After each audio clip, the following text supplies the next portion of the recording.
Hello and welcome to the official episode 1 of NorseFoundry Foundations, a show where we bring you tips, tricks, and explainers for you to get the most out of your TTRPGs. My name is Jay from Swole Initiative, and I'm here today to find out what's in the box. So, Drew from NorseFoundry has been trying to get me into Pathfinder since we started working together. I've been diehard D&D from the beginning, and just with everyone that's trying out Pathfinder, he jumped on the opportunity and sent me this. This is the 2nd edition Beginner's Box. So I've set up the camera up here, and then obviously the one looking at me, because that's how you're looking at me right now, but hi. There's that camera as well. So this is the beginner's box. It's still got the plastic on it. This is completely unscripted if you can't tell. Look at that. It's still got all the plastic on it. It's completely sealed. I've waited until we were able to do this video to actually unbox it myself. All I've done is read what's on the back, so I guess we can start off there. Become a hero. Leave the ordinary behind and take your first step into the world of amazing fantasy adventure unscripted, with the Pathfinder Beginner Box. This box contains everything you need to learn how to play the Pathfinder role-playing game, including rules to create your own fantasy hero and tools to tell your own incredible stories. Wonderful. Will you be a courageous fighter charging headfirst into battle, or a sly rogue moving quietly to strike at foes from the shadows? Maybe you'll be a knowledgeable wizard wielding incredible arcane spells, or a wise and pious cleric using the power of your deity to shape the world for the better. It's all up to you. This box set is the perfect introduction to the world of Pathfinder, containing countless hours of thrilling adventure. Wonderful. This box includes a 72-page Hero's Handbook, which presents the rules for playing the game and creating characters, including their skills, spells, and gear. So that pretty much sounds like the equivalent to the player's handbook in D&D. An 88-page Gamemasters guide containing an introductory adventure. That's cool. Over 20 pages of monsters, rules for building your own adventure, and dozens of wondrous magic items. That's pretty damn cool. I guess that would be like the equivalent to the DM guide in 5th edition. 4 pre-made heroes. Wonderful! I don't have to search through pages and pages to figure out how to do it. At first. So you can jump right into the action, and 6 blank character sheets for creating your own characters from scratch. Awesome. Over 100 character and monster pawns. Monster pawns? Over 100 character and monster pawns to use on the full-color double-sided adventure map. I guess I should read the whole sentence. So there's a map on the inside. You see right here. Like the map. And I guess there are tokens and things to go on it as well. 4 game reference cards to help players remember their actions. That is really cool. And a complete set of polyhedral dice, including a D20, D12, D10, D8, D6, and D4. So I guess there's no like percentile rolls, or very few at least, in Pathfinder. But I don't know. So let me get a knife and cut into this.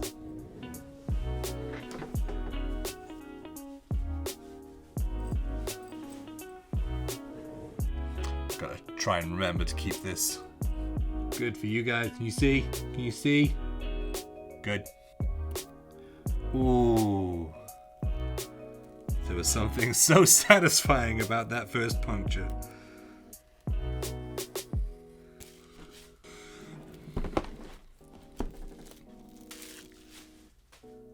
Three-pointer.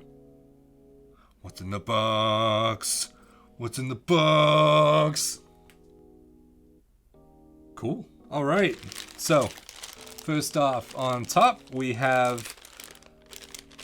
Oh, this must be like... So, pawns. I wonder if pawns, they're like card slots because this has a bag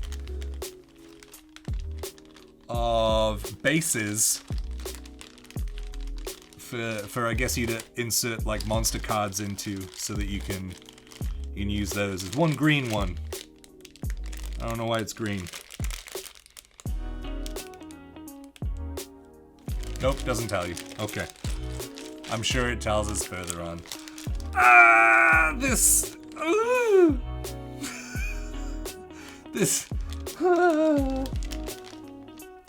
Now, if you guys know me at all, you know that I am completely like a dice elf. I like all of my dice in full sets, complete, all matching, all together.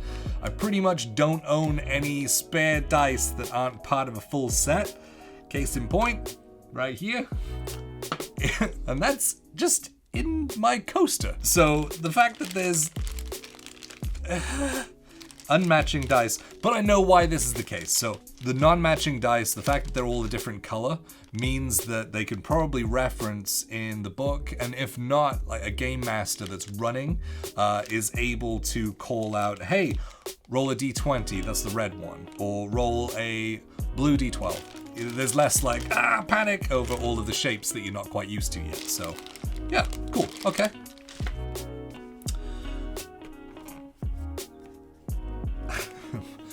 My fingers are too big. I'm trying.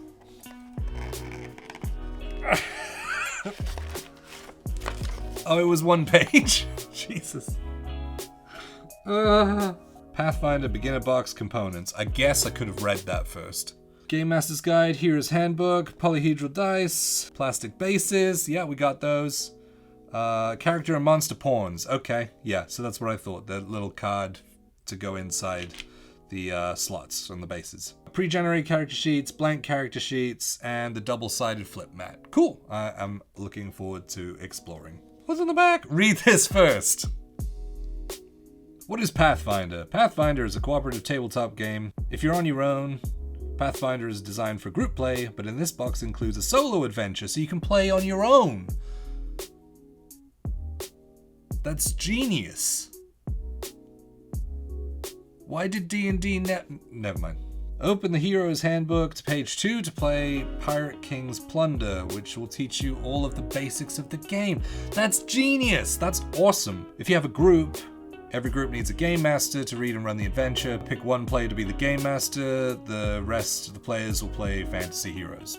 Makes sense. If you want to start right away, grab a pre-gen. If you want to make your own character, then use the Hero's Handbook and the character sheets. If you want to be the game master, turn to page 2 of the Game Master's Guide to read up on the first adventure that the heroes will face, Menace Under Otari. I don't know if I said that right at all. Cool. Okay, so now we got some cards on top. So, these are the player reference cards. This is so smart because one of the huge things with TTRPGs and starting new ones or starting your first one is keeping track of what the hell you can do on your turn. D&D character sheets have like their actions and bonus actions and all sorts of things, and it's all kind of jumbled up into one. So just having this like little reference card, it's got conditions on the back. That's so smart. Look at it. Conditions. And on here, all of your actions. Checks, D20 plus statistic, critical success, failure, critical failure, rolling a 20 or a 1, drop prone. Oh, so this is going over the 3 action system. So on your turn, you regain 3 actions and 1 reaction. So it actually has tokens on here. Action, reaction. For you to keep track of them, and I guess you can cover them up to know how much you've got left. Leap, jump horizontally, 10 feet, 15 feet if your speed is 30 feet. Or vertically 3 feet and horizontally 5 feet. Oh, so they actually have rules. They have rules for jumping diagonally, like jumping on something. Seek. Concentrate, secret, scan an area for signs of creatures or objects using perception. Stand from prone. Yeah, okay. Step, move 5 feet without triggering reactions. Oh, okay. I wonder if that means that you can move without triggering attack of opportunity if that's something in Pathfinder. Stride, move your speed, strike, attack with a weapon or unarmed attack. Roll an attack roll against your target's AC. The multiple attack penalty is -5 on your second attack, -10 on your third, or -4 and -8, respectively, with agile weapons. Okay, so I guess this is if you're going to use all 3 of your attacks, 3 of your actions to attack. Your first one is fine. Your second one, you have to take a -5 against your total roll, and then the third attack is a -10. So that may not be the smartest thing to do all the time until maybe you get to higher levels, unless you're using agile weapons, and then it's -4 and -8 on the second and third attacks, respectively. Cool, okay. I'm not going to go through all of the conditions, but just know that they're there. But that's really cool. So there's 6 of them? 7. Okay, so these are the pre-generated character sheets. I can't get them out. It's so nice, and it's so, like, I don't want to bend the box. Okay. Oh, so they're in a book. So we've got Valeros, the fighter. Can you see that? Whoop. I can move this off here. We've got, oh, and the sheets on the other side. Oh, they're all inside each other. There you go. I think just this is all on the internet now. Can you see that? Ta-da. We've got character name, the dice down the side. That's great. So you can put each die on the spot and they become labeled then as well. Great. Hit points. You've got your ancestry, which would be like the Pathfinder equivalent of race. Heritage, which I guess is... Nope, never mind. Be quiet. Background is over here. I don't know what heritage is, so I guess we'll dive into this stuff. Hit points, you got your class abilities, alignment, pronouns, perception. Perception has its own area to skill. I guess because that's one of the most widely used, and can be difficult to find on a character sheet, so they've got it up on their own spot right there. Skills, defenses, saving throws, weapons and attacks. I guess we'll find out. We'll compare this to the blank ones to see if they are different. Oh, it...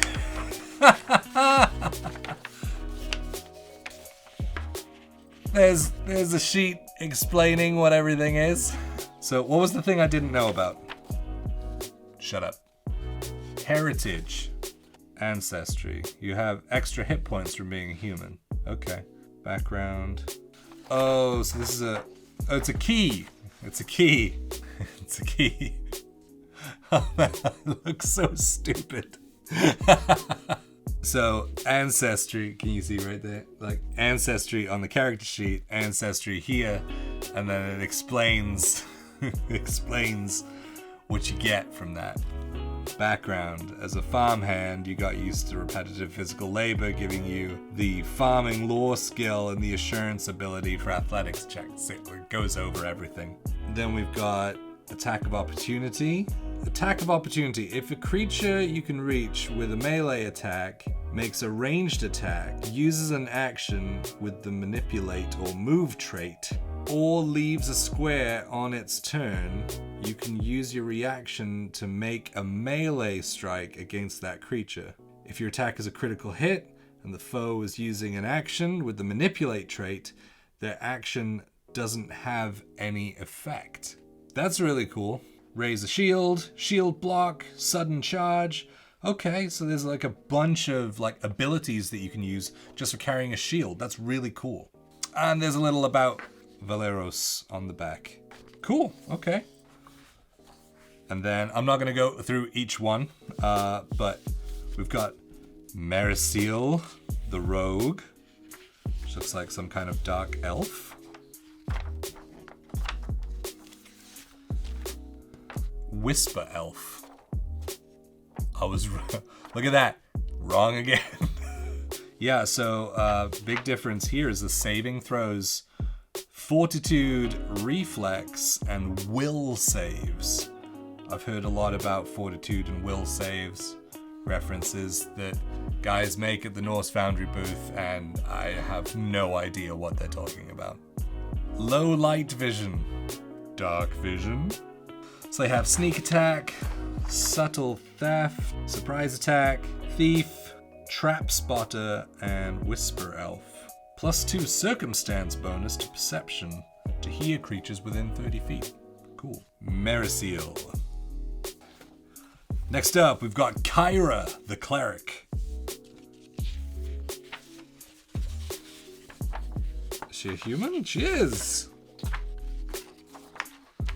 Oh, so I wonder, I'm assuming that heritage is like a sub-race, like that's the equivalent to a sub-race in D&D, because this one's a warden as well.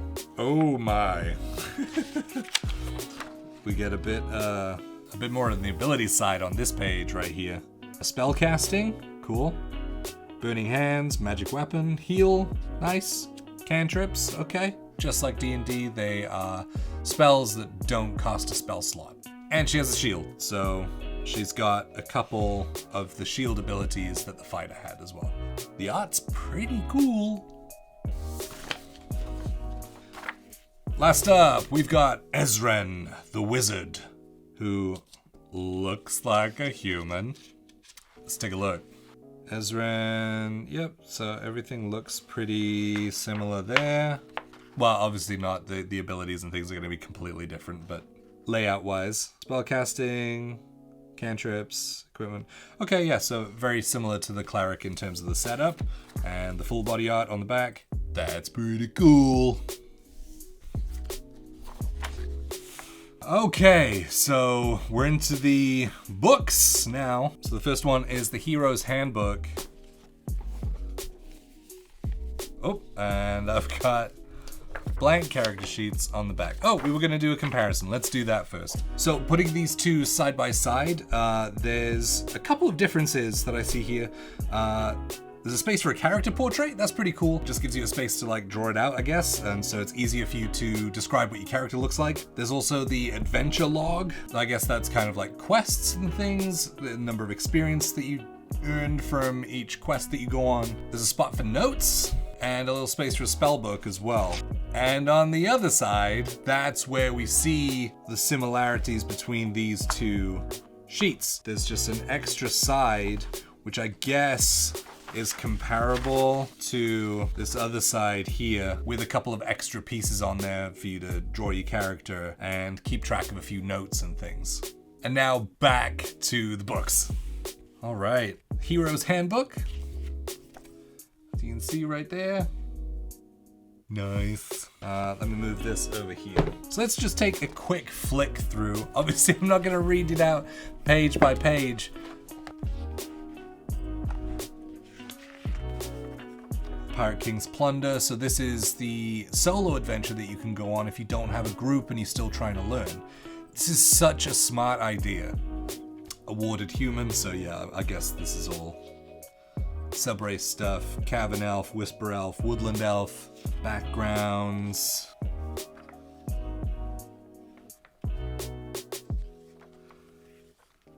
You know, when I'm looking through this, now I know this is, we can't really compare this to the player's handbook because that's more of a deep dive into the actual game itself. How you play the game more fully compared to this box, which I guess you could compare to like the starter set in D&D. But what I love about these pages and the way it lays it out is that A, everything is keyed back to the character sheet, and also it's spaced out nice and easy. It's very simple to look at and take in a lot of the information. And if not, and you're in a pinch and you need to all of a sudden like, oh, I don't know the rules, it's at least easy to find it, or it's at least keyed on what part of the character sheet you're looking at, like, oh, I don't know how it works, and then you can look it up.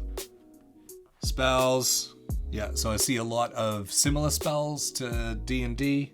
Ray of Frost, Shield, how armor works. That is the best representation of a wizard spellbook that I think I've ever seen. Skills and actions, exactly what you can do with each skill. This is very smart. And that's so you're not left having to just decide on the fly as to what skill check you're going to make your players make in order to do the action that they want to perform. This is still going over all of the different skill checks that you can do. This is great. And there's a quick reference on the back as well. So just quick rules to grab and check on during your game. Excellent. Whoa. There's still lots to go through. All right.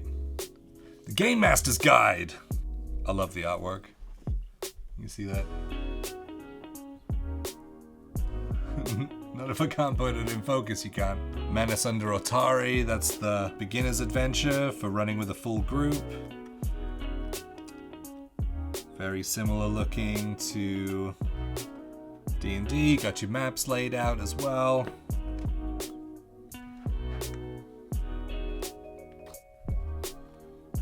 Goes over experience points, beautiful. DC levels, or like difficulty class, that's always helpful. I have a list of those on the inside of my GM screen in this case. Adjusting for party sizes is treasure tables, the different environments. Yeah, and like some skill checks that you have to make on the different terrains, that's great. Buying and selling magic items, yes, because yes. Oh, and a bunch of consumables as well, like different potions, invisibility, healing, shining ammunition. I don't know what that is. Oh, it's just like magic items as well. Creatures, cool. All right, so now we're getting into the monster side of things. Basilisks, animated armor. Just make sure you guys can see on that camera there. We got regular things like lapids. Lapis? Regular things like leopards. A doppelganger, that's gross. Drow warrior. Okay, so the whispered elf is not a dark elf. They actually have drow. A cinder rat! Look at this!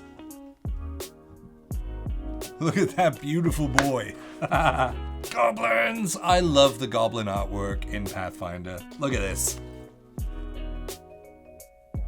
How cool are those? Hobgoblins and kobolds. Yeah, the kobolds are way scarier in this than D&D. I'll hold that up there. It's a lot of stuff we're familiar with. Look at that beautiful boy. Owlbear's my favorite, if you can't tell. There's one behind me somewhere. I think right there. Maybe. Great. Wonderfully laid out. That's the Gamemasters Guide. That's awesome. Next comes the map. Now I love physical maps with minis on them. I'm not a huge fan of Theater of the Mind. I use it when I have to in a pinch or when there's things that are just way too big to use minis for. But I much prefer physical maps. So let's open this guy up. Whoa! Okay, that's gonna be too big to show on the desk cam. This is really cool though. Like Underdark. There's some like weird pod growth stuff. I guess spoilers. If you didn't want stuff spoiled for the adventure, I'll go back and add it. Yeah, really cool map. Pull it up for you guys. Trying not to get the light to reflect on it. Cool. And then it's double-sided. Ah! There you go. For you guys. You're the same. I keep referring to you as different people. Nope. Gross. Don't want it. And then we have the minis to go in the bases in here. So these guys go together. I still don't know why there's a green one. It probably says in there somewhere, but I'm not gonna make you guys watch me read a book. So looking at these mini cards, there's a ton of them for one. Different sizes. So you've got, I guess, like your medium-sized characters and some large ones as well. Double-sided, and the art on it is really cool. It's not just like they've put like a really basic image on there. It's actually pretty cool. Bugbear, another one of my favorites. Owlbear! Yay! Oh, so these must be your action coins that you can use to cover up or spend, I guess, as you use them. And then your reaction. So those would go on the reference cards that we looked at. Oh no. So these would go on here, so you can put them on and then spend them off as you go through your actions on your turn. Snake, giant, viper. Gross. Troll. Ooh, that's some teeth. I keep flipping them over. I'm not sure what I'm expecting to be on the other side, but I'm not surprised when it's the same thing. Super cool. And then lastly, the adventure continues. Okay, so there's like expansions on where you can go from there. So there's troubles in Otari. So I guess that's you keep playing with the beginner box rules in this anthology of 3 adventures set in Otari and the surrounding region. So that's cool. You can just keep it going if your group is really enjoying it. There's the core rulebook. That's the big one. I guess that would be the equivalent to the player's handbook. Maybe. I might be getting everything wrong. There's the advanced player's guide, bestiary, self-explanatory, monster manual, that kind of thing. And then the game mastery guide, I assume, would be a lot more like the Dungeon Master's guide.